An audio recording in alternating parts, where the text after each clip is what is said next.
O que é que viu nesse tom? Mas como é que uma pessoa vai governar 32 milhões de pessoas e não vai sofrer pressão de ninguém? Não seria, Mas a não questão é que seria governar. não vai ceder à pressão de ninguém, não vai ceder à Deverá pressão de ser ninguém. com urbanidade, com urbanidade, respeito à Constituição e à lei, haverá sempre pressão. E pressão é importante, sim. Porque a pergunta é simples, qual é a razão da prioridade da nova divisão política administrativa e não as autarquias? Ok, Qual é a razão? então, Chipelica, já ficamos por aqui. Temos um tema que vai ter que efetivamente marcar a próxima hora. Coque Mucuta, também será que andou a refletir aquilo que o presidente João Lourenço disse sábado, ou tem outro assunto que está a lhe tirar algum sono? Não está a me tirar sono, mas andei a pensar em torno das enchentes nas paragens de Luanda. Hoje dei uma volta pela cidade, principalmente aqui pela Via Expresso, e muita gente ficava assim pelas vias, sem possibilidade de apanharem autocarro, sem possibilidade de apanharem um táxi. O que me assustou também é a capacidade do povo de achar que é uma situação normal. Eles preferem olhar para o problema e pensarem que foram nascidos para sofrer, foram feitos para estar naquela condição. E deixou-me assim muito preocupado, porque eu não sei se é por conta do medo, de que muita gente já morreu e ele também pode ser a próxima, não sei se é por conta da repressão, não sei o que é que se passa, porque nos outros países pelo mundo, quando uma coisa pública não está a servir o público, é melhor parar. Ou seja, estou a dizer que no caso daquela população, para mim seria normal a inviabilização do troço e que os autocarros não servissem para ninguém. Por exemplo, não era, e aqui o discurso de pessoas que passaram na guerra normalmente é pensar na guerra, mas não é isso que estou a dizer que, por exemplo, em outros países inviabilizam a estrada, põem areia na estrada, põem fogo, lenhas na estrada, mas é normal que a população expressa o seu descontentamento. É normal que a população olhe para a situação e sente-se agastado. Para quê? Isso visa o quê? Visa chamar a atenção às pessoas que dirigem o país. Porque mas aqui pode ser visto como um ato de rebeldia, um ato de, não de contestação. Não, é assim, assim. Aqui eu vou continuar, porque estás a vir com o discurso que eu já chamei a atenção. Não tem nada de rebeldia, mas as pessoas precisam mostrar seu descontentamento. As pessoas não podem aceitar, né, quando não têm nem transportes para se locomover, não têm possibilidade de saírem onde estão e ficam mesmo só assim a ver. Não, as pessoas têm que dar um grito de socorro, as pessoas têm que reclamar, as pessoas têm que dizer o que sentem. Mas por que as pessoas não reclamam? Por que não reclamam? Como é que fica? Como é que fica a vida daquelas pessoas? Então por que não reclamam as pessoas? Está de acordo de que eles nasceram exatamente para sofrer. Não, não é verdade, eles não nasceram para sofrer. Está vendo? E nós não podemos ficar aqui a ver estas coisas como normal, porque as pessoas têm que reivindicar, as pessoas têm que reclamar, as pessoas têm que gritar na situação em que estavam e acharem que estão numa situação normal. Bom, aqui só resta dizer que o político não é um louco. O louco é o povo, não é, que proclama o político como seu governante. Não é possível colocar pessoas, e se vocês olharem para a fotografia que está atrás de mim, vão ver a multidão de pessoas que estão aí. Era muita gente. Essa fotografia foi colocada com esse propósito. Exatamente. Muito obrigado. Nelson Custódio, amigo pessoal do Job Capapinha, que naturalmente poderá mover alguns clientes para o escritório de advogados do Dr. Custódio nos próximos dias. O que é que andou a pensar? Eu acho que chamou a atenção, além naturalmente, das incidências à volta do discurso do presidente do MPLA neste sábado, quando do lançamento da agenda política do MPLA, mas chamou-me mais a atenção é o facto de que, tanto saiu uma matéria num dos jornais de especialidade na área de economia do país, não preciso falar aqui por uma questão também de não publicitar. Não, pode publicitar, está autorizado a citar a fonte. O Jornal de Expansão, matéria desta semana, em que a publicação diz respeito ao fato de que ao longo do ano passado todo, de 2023, a justificativa foi por razões técnicas, não foi publicado nenhum dado em Angola oficial em relação à questão que envolve o desemprego, né? A taxa de desemprego.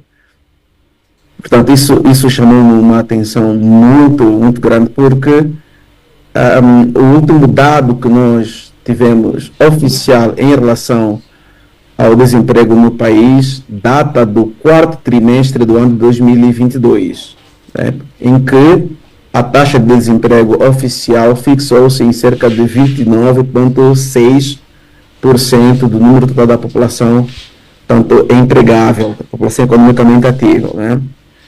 E em relação ao PND 2023-2027, tanto está fixada aí uma taxa de desemprego em cerca de 30% da população economicamente ativa. O que me chama a atenção é o fato de que os dados apontam que a taxa de desemprego no país vem subindo vertiginosamente. E o Estado, o governo, o executivo, vem maquiando, falseando os dados em relação ao desemprego no país. Por exemplo, ao nível da província do Quanda Sul, em relação à questão que envolve empregabilidade ou não empregabilidade.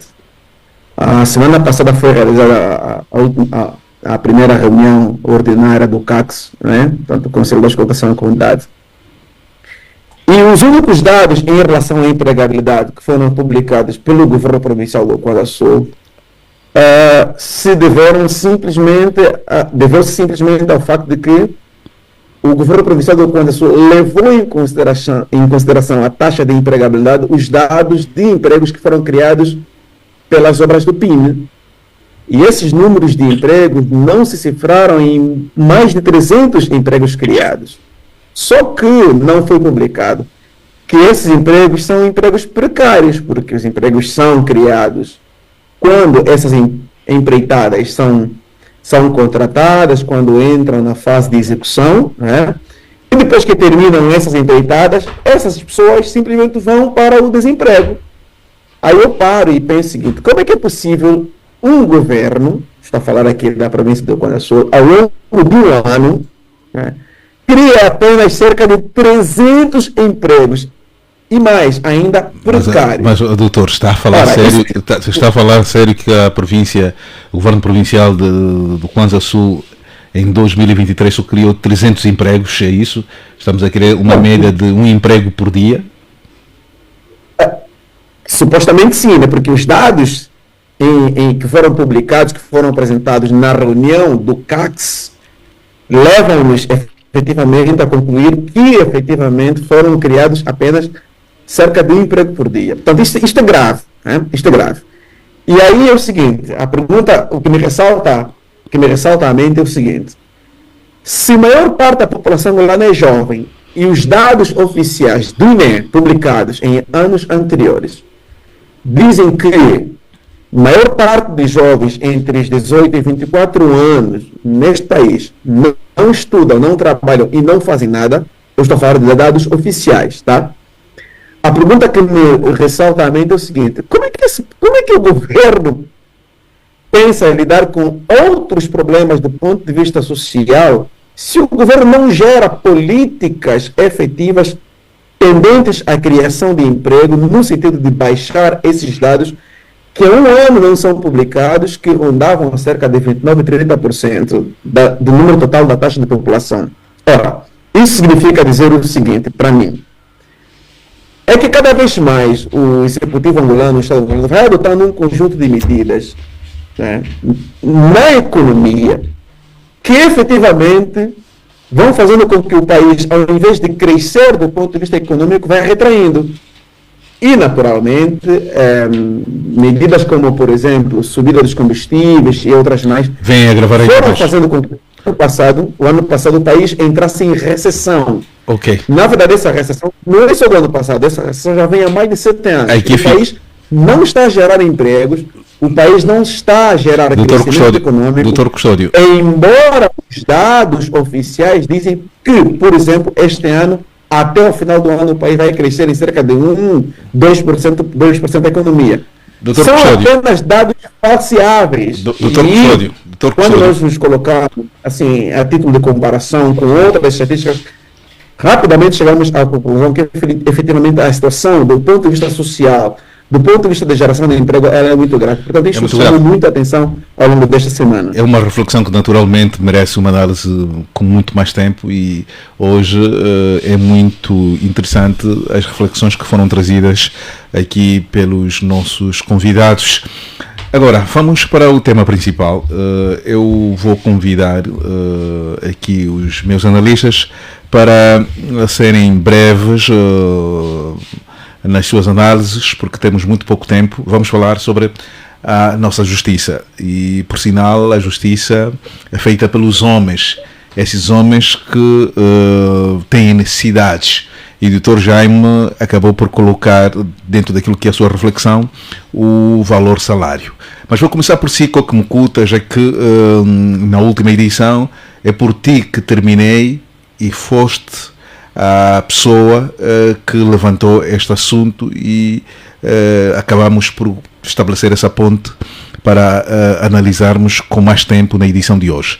Coque, qual é o estado real da nossa justiça? O estado real da justiça é péssima. Ainda estamos com um espírito, com uma mentalidade monárquica, ou seja, as pessoas continuam a pensar que nós estamos perante uma democracia e têm muitas dificuldades. Mas, dentre elas, algumas são dificuldades internas, não é? Quando falo delas, das dificuldades internas, estou a falar da falta de capacidade de muitos técnicos da justiça em lidarem com conteúdos ligados à justiça, ou seja, os operadores da justiça precisam ser bem formados, precisam ter qualidade, precisam ser bons técnicos para fazerem um bom trabalho, para o trabalho ter alguma qualidade. Mas também existem as questões externas, né, que aqui vou buscar o Jaime, fala das condições criadas, fala dos salários. Além destas condições criadas, salários, há aquela que muitas das vezes são interferências dos poderes superiores. Para a nossa realidade em concreto, nós ainda temos uma justiça em que o poder executivo manda nele, no poder judicial, então as coisas ficam muito mais complicadas. Tem de ver como é que os juízes obedecem às ordens de Paulo Pombolo, enquanto secretário-geral, e a pessoa que acompanha a justiça no berro político do MPLA. Mas, Coque, isso é sério que está a dizer, que quem dá orientações... Mas eu continuo a insistir nessa pergunta, sim, mas o Paulo Pombolo acaba por mandar nos juízes? Sim, o Paulo Pombolo é a pessoa que acompanha a justiça pelo partido MPLA, na estrutura que eles têm, e muitos juízes atendem perante ele, não é? Tem depois aqueles tribunais superiores que de certeza atendem mais com futungo do que com aquela zona do MPLA a nível mais central, né? Mas há aqueles tribunais superiores, estou aqui a falar, por exemplo, do Tribunal Supremo, estou a falar do Tribunal Constitucional e provavelmente Tribunal de Contas, que atendem com uma outra estrutura. Mas na última atividade dos juristas que aconteceu na Faculdade de Direito, também ficou clara a intervenção do poder executivo junto do poder judicial. Ou seja, ainda não temos uma justiça independente e que essa falta de independência faz com que tenhamos o país que temos. Porque a pergunta que nós trouxemos é qual é o contributo, afinal, do Poder Judicial para o crescimento deste país. Dependendo do Poder Executivo, claramente você não tem qualquer contributo favorável, não é, para a edificação desse país. Ou seja, estamos numa situação bastante lastimável, Horácio. José Gama, tem entrado nos meandros do Poder Judicial e fica aqui quase que um dado adquirido em que o Poder Judicial, infelizmente, está ao reboque do poder político-partidário.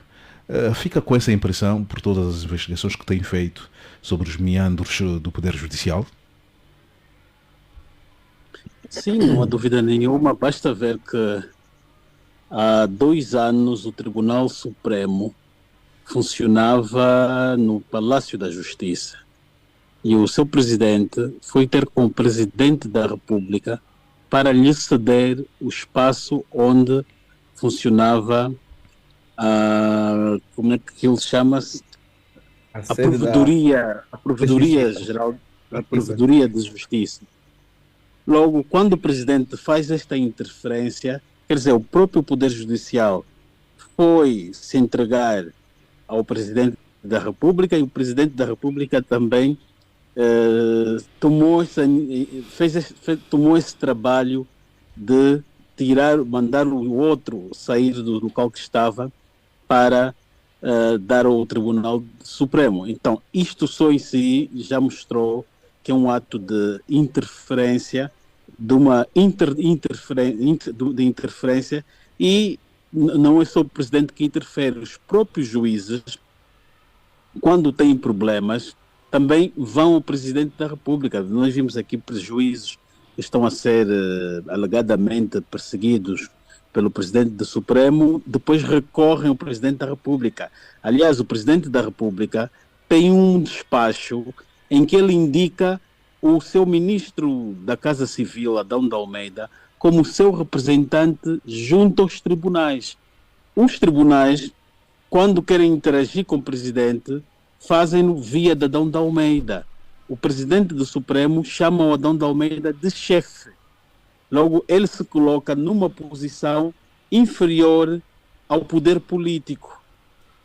Qualquer problema que tem é com o Adão de Almeida. Depois, o Poder Judicial em Angola, ainda quando precisa, sempre que precisa de verbas, ainda recorre ao Ministério das Finanças. Então, isso cria uma forte dependência ao poder político. É uma guerra que o Rui Ferreira, antes de sair, procurou fazer para que houvesse uma certa independência. Ele saiu, mas e este laço continua. Depois, basta ver que quando há eleições no Poder Judicial, tanto no Tribunal Supremo, no de Contas, eles fazem as suas eleições internas. Depois, o Presidente da República, quando recebe para designar o mais votado, o Presidente escolhe a pessoa da sua preferência. Logo, a fonte de poder do sistema judicial acaba por ser o próprio Presidente da República. Então, resumidamente, não temos poder judicial na prática. Na prática, como eu disse, a fonte de poder deles é o Presidente da República. Daí que eles, o Poder Judicial, os juízes, sentem-se que devem uma obediência ao Presidente da República. Depois é a cultura antiga desta obediência. Depois o Presidente nomeia juízes, na sua maioria, ou que são comissários da polícia, ou generais, ou brigadeiros, e o militar têm a cultura de obediência ao poder político. Então, há aqui uma interferência política mútua que é do agrado de todos, tanto do presidente como os que prestam a vassalagem. Doutor Horácio, sim. Horácio. Sim. Olha, vão entrar os três amigos Juristas meus, o Jaime, o Custódio e o Tiplica. Sim. Mas a conversa que eles vão trazer, que é muito normal, é da manutenção do sistema de justiça, porque para eles interessa. E eu pedi esse ponto de ordem porque é preciso que o povo saiba isso. O que é que o jurista, na verdade, precisa? Ele precisa de um tapete jurídico para ele navegar. E é isso que eles vão fazer agora. Eles vão apresentar os veios que constituem o poder judicial, não é? Porque é lá onde eles fazem as suas reflexões, né? É de lá onde saem os salários deles, é disso que eles vivem, percebes? Então é bem normal. É uma luta de sobrevivência. Tem a palavra. O Coque acaba por fazer uma acusação aos três juristas que estão aqui. Mas, doutor Jaime, por tudo aquilo que foi dito pelo Gama e Coque, é possível se fazer justiça nesse contexto assim? Vou começar pelo doutor. Está a pegar pesado em relação aos pares. Doutor Jaime, doutor Custódio, vamos começar pelo doutor Jaime. Doutor Jaime, é possível fazer justiça nesse contexto desse ambiente aqui descrito pelo Coque e pelo José Gama? Olha, eu sou um bom observador dos fenômenos e eu gosto de compreendê-los a partir do momento da destruição. Que às vezes nós fazemos aqui uma reflexão do hoje sem perceber como é que foi ontem. A construção do nosso sistema de justiça tem que ser entendido a partir do nosso processo de independência. Depois da decisão política tomada, que seria um regime de partido único, um partido-Estado, os órgãos de justiça eram administrados por militantes do partido, em alguns casos sem formação jurídica, alguns comissários políticos, militares, ascenderam a juízes. Houve alguma mudança depois com o multipartidarismo, mas, no entanto, eram as mesmas pessoas que transitaram de um processo para o outro. Depois houve ali um processo de formação dos juízes, porque era necessário começar a substituir historiadores, psicólogos, comissários políticos que estavam nas vestes de juízes, sem terem uma formação jurídica efetiva. E esse processo continuou.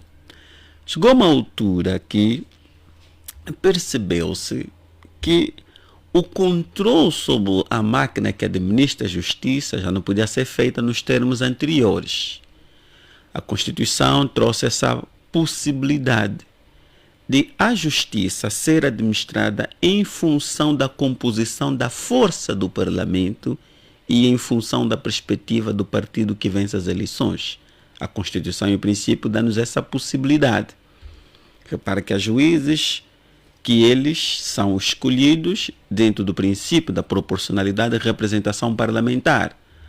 Alguns vão ao tribunal em função não do notório saber jurídico, mas em função da conveniência, da inclinação político-partidária. Quem tem o poder de indicar, de nomear, naturalmente que exerça algum ascendente sobre a pessoa nomeada e indicada. É assim que acontece. Porque o indivíduo, do modo natural, e a sua natureza humana o vai chamar para ir, terá de fazer tudo para continuar a ganhar, a manter, fazer a manutenção da confiança de quem tem o poder de decidir em última instância. É próprio da natureza humana. Então, se nós queremos efetivamente ter juízes que sejam de facto independentes, isentos, objetivos, que tenham compromisso melhor, único, exclusivo com a justiça e a sua administração correta, fiel e íntegra, temos que proteger o juiz. Como se protege o juiz? Modificando na Constituição a forma como os juízes chegam aos tribunais superiores. Aquele princípio que está lá, que se chama o princípio da inamovibilidade, esse princípio teórico diz, em termos simples, que o juiz, uma vez juiz, não é exonerado. Só é movido do seu tribunal. Isso não daria essa garantia do juiz, mas o juiz estar não, o juiz não, o juiz, da pressão externa ou de forças ocultas para protegê-lo, temos que proteger o juiz a partir da forma como ele chega a juiz.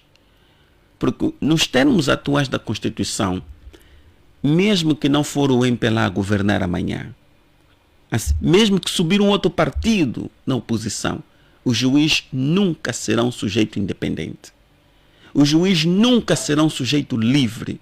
O juiz nunca estará isento de pressões externas nos tribunais superiores, porque ele sabe, se não fizer cedências, assim que terminar o seu mandato, naqueles casos em que não é renovável, há a possibilidade de transitar para um outro tribunal. Juízes são nomeados embaixadores, depois terminam. Para um outro tribunal. Quando são jubilados, são então, nomeados eu penso juízes, que o primeiro passo para ter efetivamente essa justiça que nós queremos, é preciso reformar a forma como os juízes são nomeados. Tem que se proteger o juiz. O juiz não tem que ser um indivíduo cujo mandato termina no fim de 7 anos. A inamovibilidade tem que permitir que o juiz se garanta na sua posição, no seu tribunal, até chegar à idade da jubilação.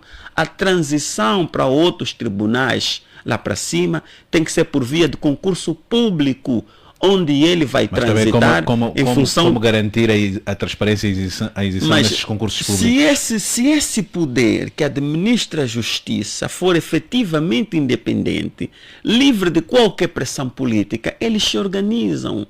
Repara, noutras latitudes, o político está preocupado em ser amigo do juiz. Na nossa latitude, o juiz está preocupado em ser amigo do político. Nós temos que inverter isto. Mas temos que procurar oferecer proteção ao juiz. O juiz é um ser humano como nós, é um sujeito, é um homem, tem sentimentos, tem aspirações, tem ambições pessoais também. Okay. Quem nomeia... Sim, doutor, perdão. Esse prisma é o ideal, né? Gostava-me de saber o que é atual. Na prática. Que é É isso que o que quer dizer. Mas na prática a natureza humana fala alto. O que é a natureza humana que fala mais alto? Eu disse, quem tem poder de nomear e indicar exerce ascendente sobre o indivíduo nomeado e indicado. Por outras palavras, o presidente João Lourenço manda nos juízes. O que eu estou a dizer não é um caso particular do presidente João Lourenço, é da natureza humana. É da natureza humana. O doutor tem alguma dificuldade de dizer que é o presidente João Lourenço? Eu estou preocupado com a tendência do Horácio personalizar isto. Não é para personalizar, é da natureza humana. Estamos a falar do caso concreto de Angola. Não vamos falar do caso concreto, vamos falar da natureza humana. Quem nomeia, quem indica, exerce ascendência sobre o nomeado e o indicado. Em Angola não podia ser diferente. Está tudo dito. Explica, Eduardo, uma provocação feita pelo COC. Vocês vivem desse poder judicial, naturalmente há um interesse de se manter esta realidade. Partilha desta crítica feita pelo COC? Não, todos nós vivemos das instituições que existem no nosso país, frágeis, fracas e débeis como estão. A questão da administração da justiça não unicamente os juízes. Não podemos olhar apenas para esta variável. Devemos olhar para o sistema todo, como é que ele funciona. Só vou dar um exemplo muito simples hoje. O juiz de garantias não aceita o recurso sem que a procuração do arguido que está preso seja reconhecida. Portanto, isso já não é um problema de formação. Portanto, o arguido está preso. Como é que eu vou reconhecer a sua procuração? Ele é juiz de garantias. Está a ver que o arguido assinou a procuração, há um recurso, porque há a vontade do arguido em alterar a medida de prisão preventiva e o formalismo de reconhecimento da procuração não pode condicionar a recepção do recurso. Está a ver? Só para dar, esse é um exemplo prático e real. Então o problema não está só nos juízes. O problema é muito mais estruturante, muito mais, por exemplo, os conselhos superiores da magistratura e do Ministério Público deviam ter autonomia administrativa e financeira, disciplinar e também a capacidade, já que o doutor já se referiu, de nomeação dos seus próprios juízes. Portanto, evitariam. Mas acha que a solução passa por ali? Acha que a solução passa por ali? Ou explica, a solução passa por ali? Este é um mecanismo.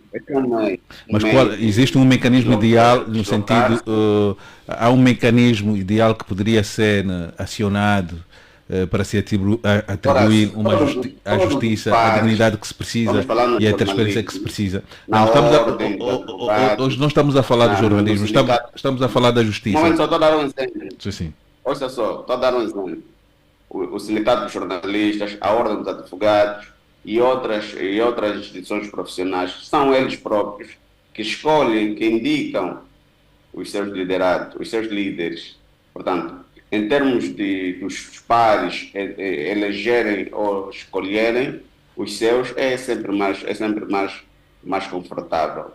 Então, acha que os juízes deviam a criação Chipilica, um momento, de uma polícia.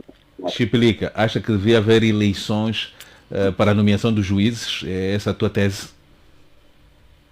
Exatamente.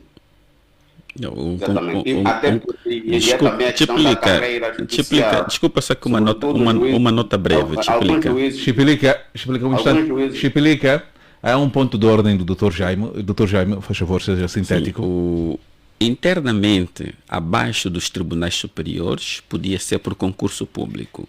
Mas para os tribunais superiores, porque são o topo daquele poder de soberania, eles devem efetivamente pedir emprestado a legitimidade popular aos políticos.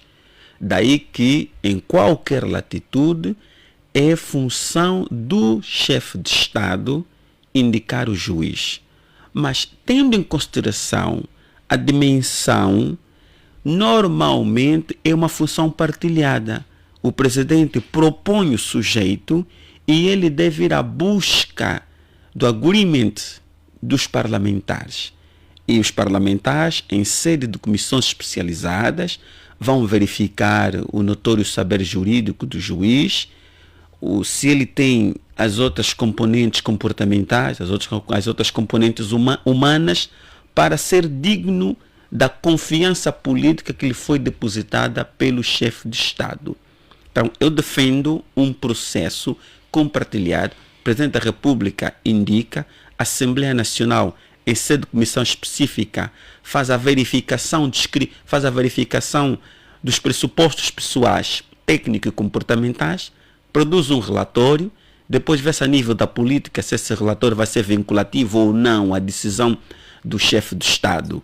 Deste modo, nós temos um juiz no Tribunal Superior que não representa só a preferência, a perspectiva, o ponto de vista do chefe do Estado, mas que ele tem o conforto dos representantes do povo na Assembleia. E uma vez no Tribunal Superior, ninguém tem o poder de exonerá-lo. Está lá até atingir a idade de jubilação. Não fica. E nesse caso, qual seria, na sua visão, a idade para... Não, mas continua.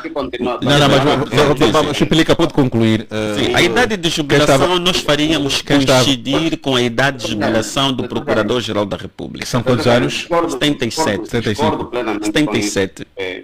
No nosso contexto, 73 anos ali. Sim, se não estou em erro. 73 não estou em erro. O exercício... Chipilica, pode falar um pouquinho mais alto, por favor? Sim, no nosso contexto, essas indicações condicionam o exercício e há exemplos, muitos. E outro grande problema é que não são nomeados ou indicados juízes de carreira.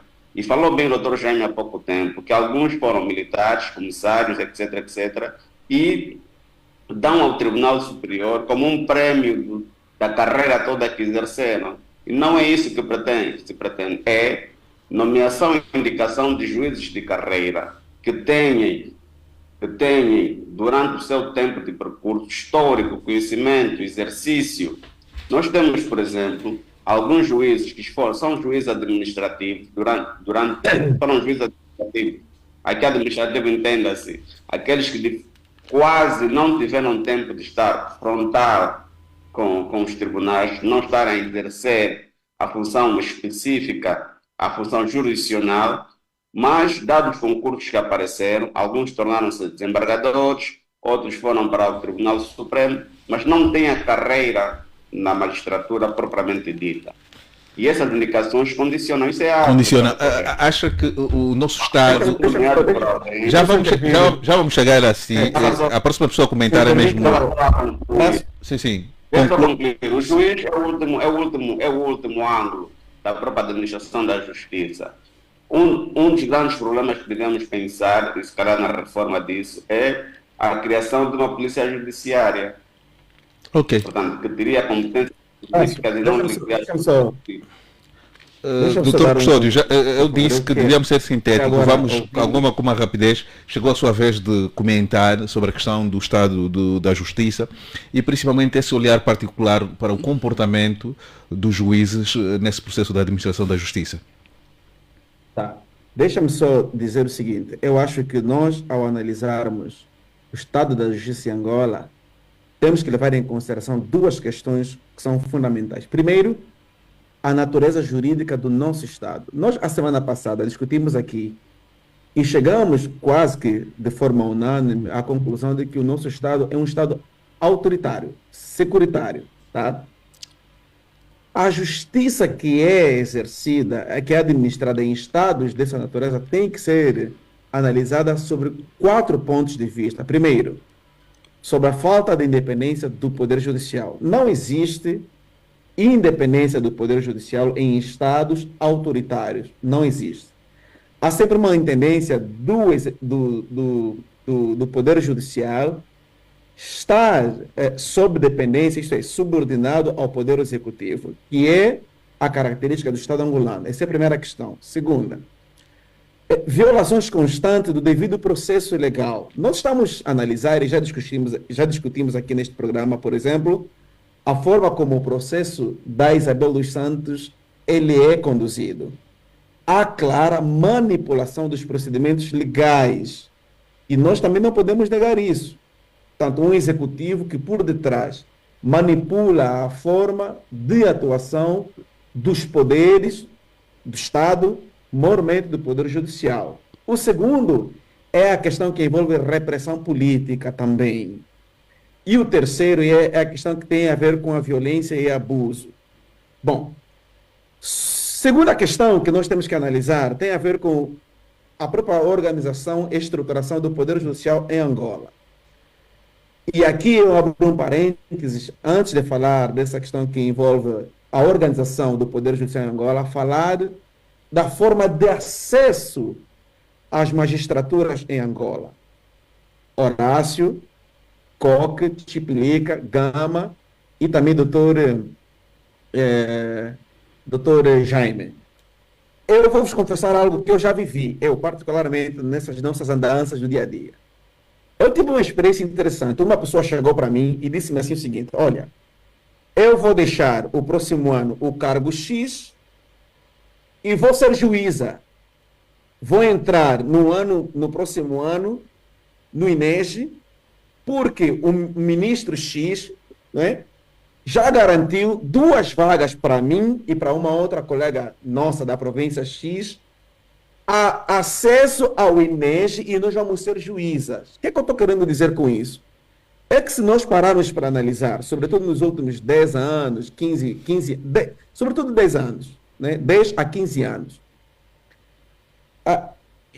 nos últimos 20 a 30 anos, sobretudo, ninguém em Angola, chegava ao Ministério, tanto à magistratura judicial ou à magistratura do Ministério Público, se não fosse membro do MPLA.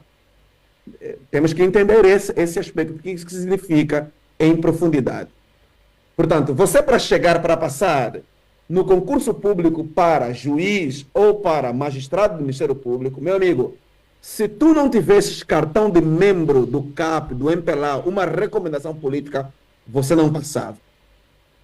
É claro que isso mudou um pouquinho nos últimos anos, mas o que está acontecendo nos últimos anos? Doutor Custódio, acesso às magistraturas. Doutor Custódio, hoje em dia, Doutor Custódio, fica claro, por aquilo que está a dizer, que existe uma máfia no processo de acesso. Hoje em Angola, para ser juiz, não basta apenas ser militante do MPLA.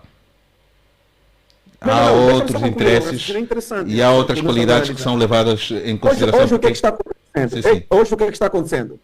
Peguem as listas, façam uma pesquisa. Eu desafio o Gama, que é investigador, enfim.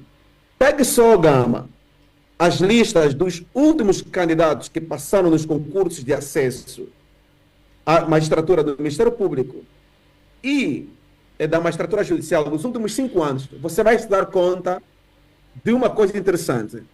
Hoje há um corporativismo nas magistraturas. Estão a passar para a magistratura filhos dos juízes, dos procuradores, e familiares e assim por diante. Mas isso é sério. Portanto, isso é sério que está acontecendo no nosso país. Doutor Custódio, agora, é isso? Em relação à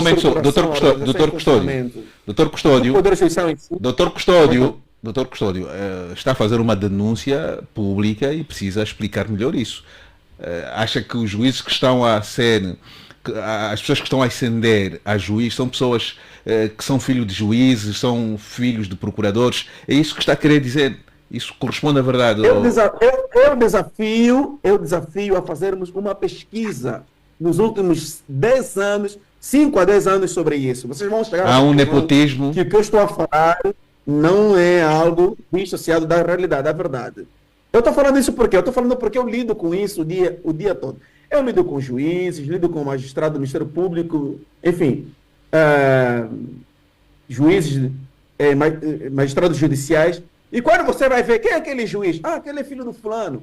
Ah, aquele é primo do fulano tal, que é juiz que é juiz do Tribunal Superior X.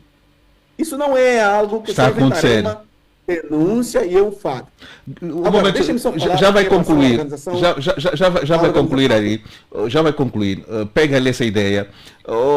José Gama é das pessoas que mais têm denunciado essa questão da corrupção, essa questão do nepotismo. Faz algum sentido o que o Dr. Custódio está aqui a dizer? Muito sentido, se nós olharmos nas listas dos juízes embargadores, aqueles que foram designados, muitos deles entraram sem reunirem as condições. Há juízes que nem sequer passaram logo de juiz de direito para embargador, juízes que nem sequer nunca prepararam acórdãos ou sentenças. Entraram muitos assim, infelizmente. Houve amigos, há uma filha do próprio Joel Leonardo entrou como juíza, por aí fora. É um exemplo clássico. Aí saiu da universidade, fez o curso para juíza, reprovou, parece que 2 ou 3 vezes, e mesmo assim entrou como juíza, e no ano seguinte o pai incluiu o seu nome para ir para uma formação em Portugal, que era para juízes já experimentados, e colocou a filha recém-ingressada. De facto, tem acontecido isso, sim senhora. Por isso é que os juízes depois prestam uma certa vassalagem ao presidente do Conselho Superior da Magistratura, porque ele é que os põe ali por via dos esquemas, entram sem reunirem os requisitos necessários. Infelizmente essa é a realidade. Tem acontecido isso. Coque, olhando para esta realidade... Deixa-me só concluir. Sim, eu quero só tirar esse desafio, depois já volto assim. Pega o seu... Não, deixa terminar. Deixa terminar, mas eu queria perguntar assim, se também tem verificado esse nepotismo, esse jogo de influência que aqui foi levantado pelo Chiplica e concluído, não digo concluído, mas aqui também alimentado e sustentado por duas figuras, o Dr. Custódio e o José Gama. Também partilha disso, pelas informações que tem, também há este problema de pessoas que chegam a juiz sem ter o mínimo de condições, só pelo facto de serem filhos, sobrinhos ou parentes de juízes ou de pessoas ligados ao Poder Judicial? Sim, tenho 3 registros de acho que 3 candidatos que reprovaram e quando reprovaram fizeram o favor de denunciar e isso foi público, nós passamos, os meios de comunicação social passaram, divulgaram este facto. O que me admira é a sua capacidade de admirar para um facto que para nós já é antigo. Isso existe. E o que me estranha também é que quando o Jaime vem dizer que os juízes têm que ser protegidos, como é que vão ser protegidos se eles são os verdadeiros mafiosos? De que forma é que alguém que pega o seu filho sem qualidade alguma, né, coloca aí e depois, por causa do comprometimento que tem, vai obedecendo às regras de Eltrudes ou de João Lourenço, você vai o proteger? De que forma é que você pode ajudar uma pessoa que está nessas condições? Mas existe sim. Dr. Jaime, foi novamente aqui citado o seu nome. Quer se defender pelo pouco? Quando eu falo. Sim, isso não é uma defesa. Provavelmente o Coque estimula aqui uma melhor explicação daquilo que eu disse. Eu percebo o raciocínio dele.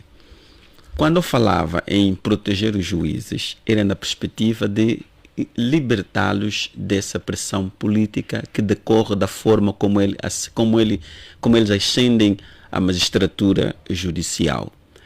Mas não estou com isso dizendo que é uma proteção que visa dar uma carta branca para todos os atos de irregularidade, de ilicitudes, violação até de normas básicas de comportamento. Não era essa a perspectiva. É que quando nós pegamos no Poder Judicial e o protegemos, estamos a dizer, ficam fora da pressão política, mas há sobre vocês um escrutínio no âmbito do check and balance.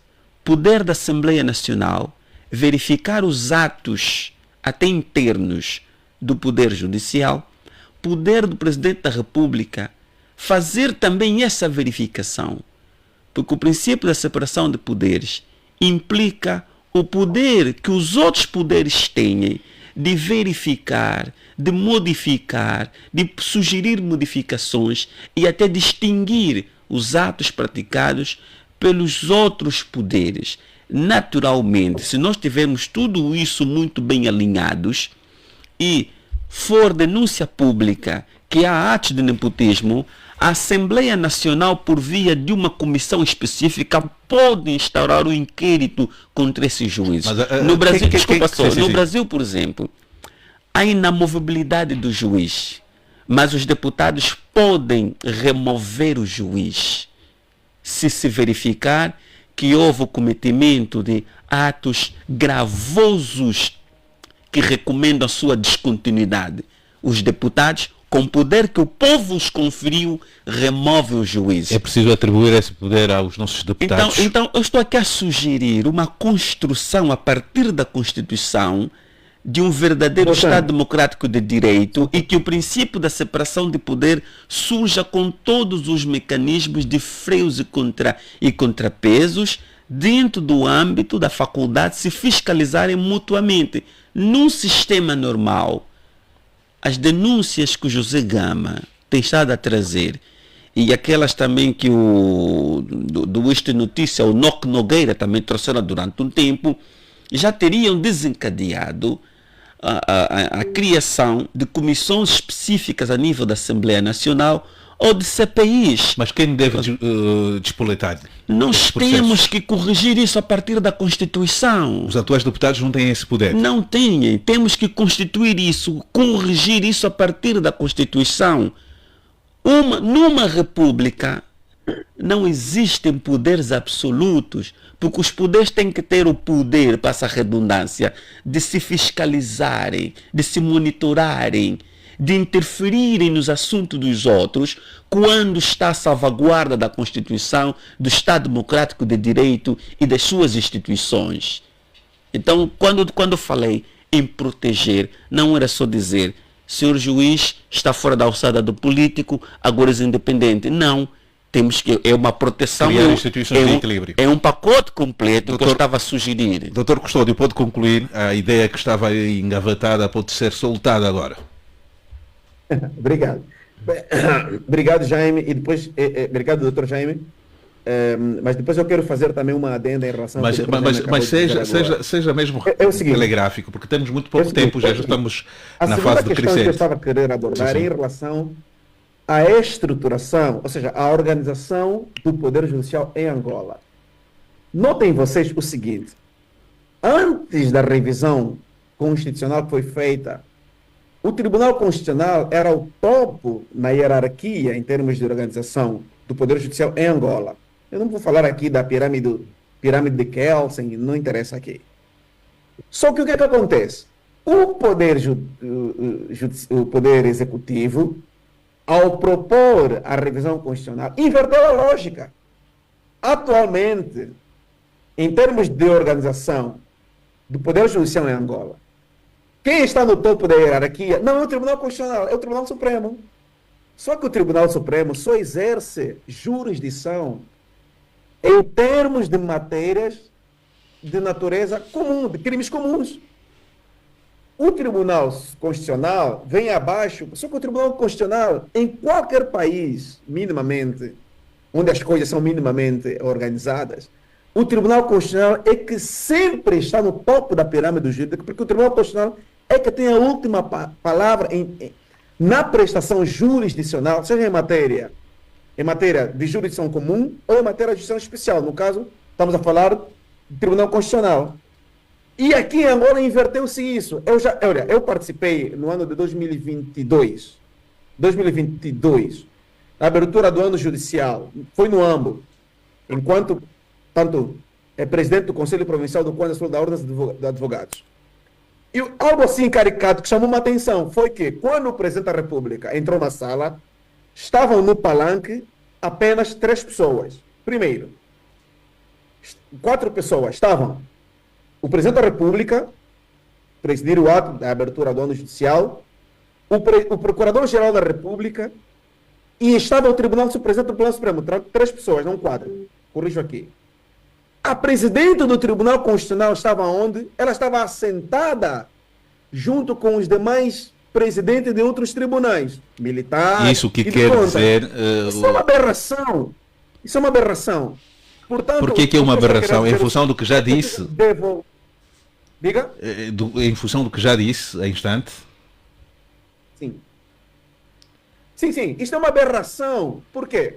Porque o presidente do tribunal é assim em Portugal, é assim no Brasil, a quando da realização da abertura do ano judicial. Aliás, essa semana foi feita a abertura do ano judicial no Brasil. Quem são as pessoas que discursam? Presidente da República, Senado, da Câmara e o presidente do Tribunal, tanto do STF. São essas pessoas que estão no topo da pirâmide jurídica. Pelo menos eu acho que é o que deveria ser. Essa é a primeira questão. A segunda tem a ver seja rápido, doutor. A forma de acesso, a forma de composição do Tribunal Constitucional. Meus amigos, não é razoável, num Estado democrático e de direito, como o nosso que se diz ser, em que o presidente da República nomeia 4, dentre os juízes conselheiros, o presidente da República. Isso é clara interferência no tribunal, no Poder Judicial. Acho que não há dúvida sobre doutor Custódio. Veja, 4 são indicados pelo presidente da República, doutor Custódio, dentre os quais o presidente. 4 vêm da Assembleia Nacional, 3 dos Conselhos Superiores e apenas 1 por concurso superior curricular. Eu entendo que essa lógica deveria ser mudada. Doutor Custódio, na tua avaliação. Doutor Custódio, acho que já não é novidade e foi dito por todos em que nós não temos um poder judicial, vamos lá, isento um poder judicial que esteja distante da influência político-partidária.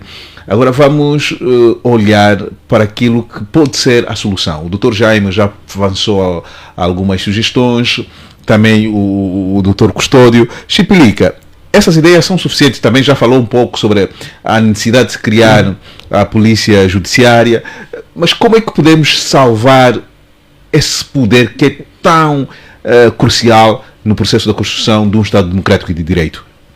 É quase já a última intervenção. É mesmo a última intervenção, Chipilica. Mas polícia judiciária agora...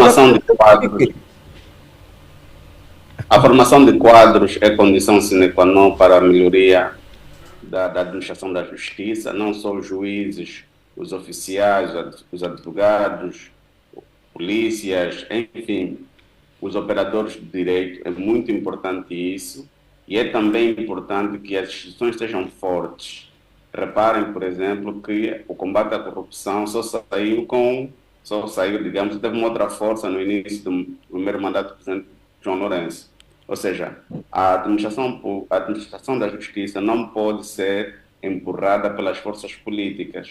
E um aspecto também que o Dr. Jaime se referiu aqui, os acordos políticos devem retirar os juízes destas instituições. Ou seja, a nomeação dos juízes não pode continuar a depender da vontade e do sistema em que está criado hoje. Isto também fragiliza. E olhar também para as condições de trabalho. É muito importante que a autonomia administrativa e financeira dos tribunais seja uma realidade, para que permita também com que consigam exercer. Falta um papel, falta tinteiro, não tem nada que estar com a dependência do Ministério das Finanças. Portanto, são esses aspectos que entendemos serem muito importantes. Formação de quadros, a implementação. Mas nós já temos muitos indivíduos formados nesta área, mas aqui ficou. José Gama, sim. Só para dar uma... Não, já vai chegar a sua vez. Já vai chegar a sua vez. Não, então, o seu último minuto. É o seu último minuto, Dr. Custódio. Tribunais, em relação à independência, autonomia e independência financeira dos tribunais. É o mesmo que se verifica também em relação à Assembleia Nacional.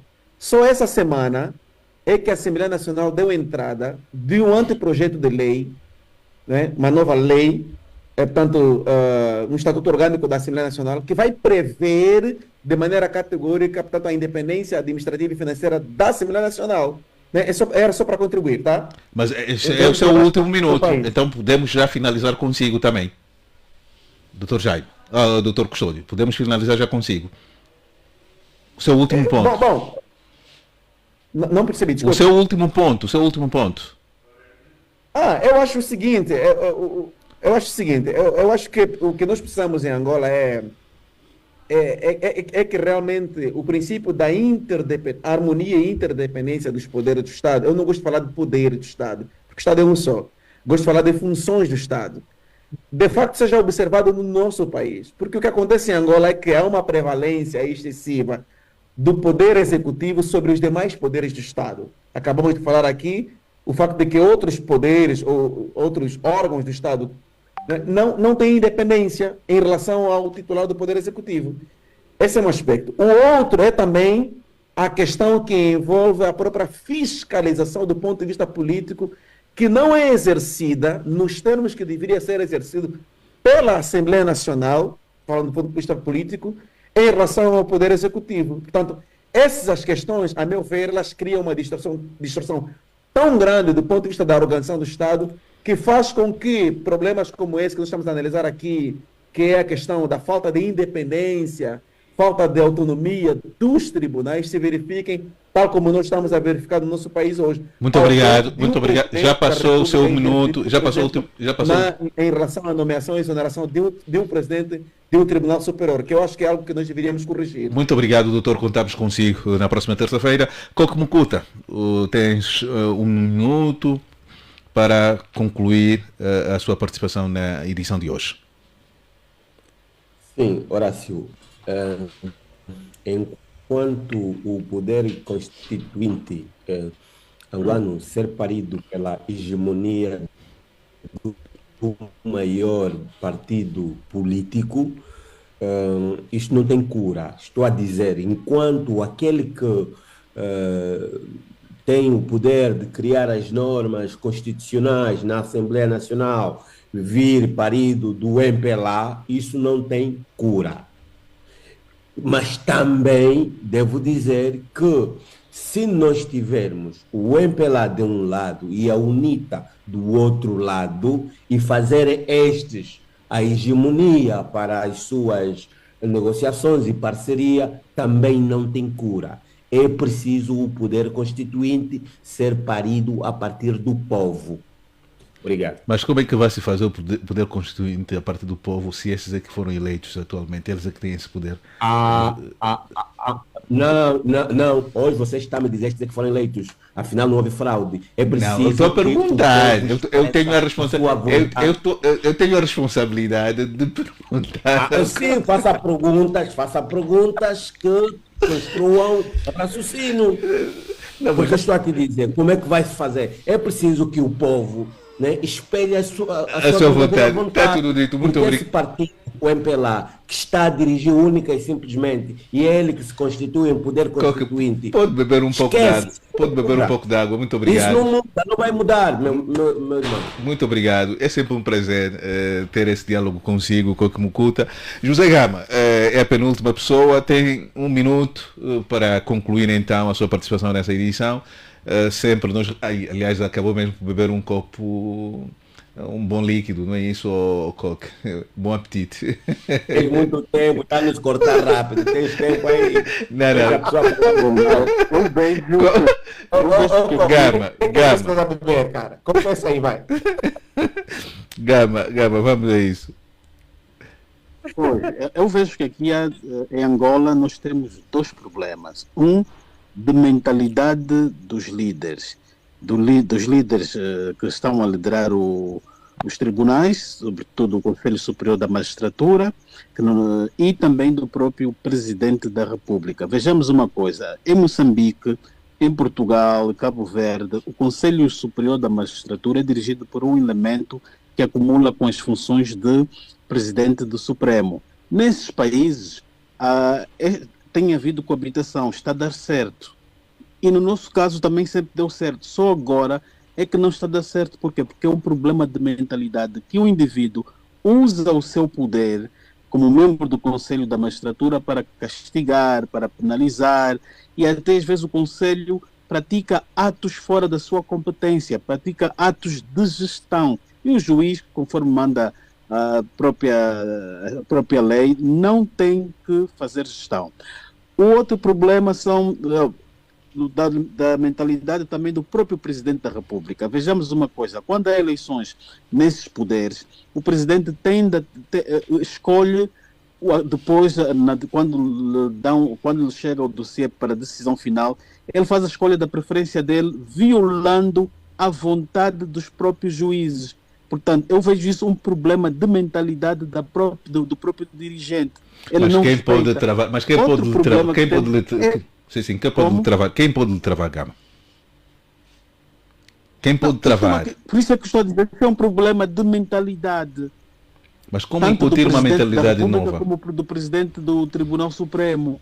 Porque isto até é uma coisa, se há um voto ali, e os juízes votam para uma direção, não pode ser o Presidente usar do seu poder para desviar aquele voto. O seu papel é apenas de